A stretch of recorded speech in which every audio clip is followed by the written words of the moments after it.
Villt íslensk dýr. Selur, ugla, hreindýr, haförn,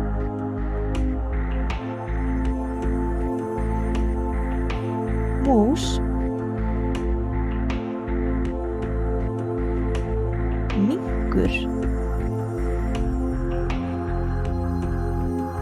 hvalur,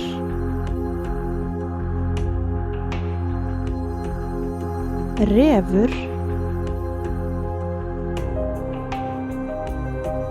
kanína,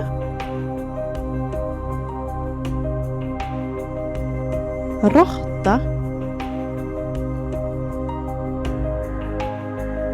Þetta eru allt dýr sem búa villt á Íslandi.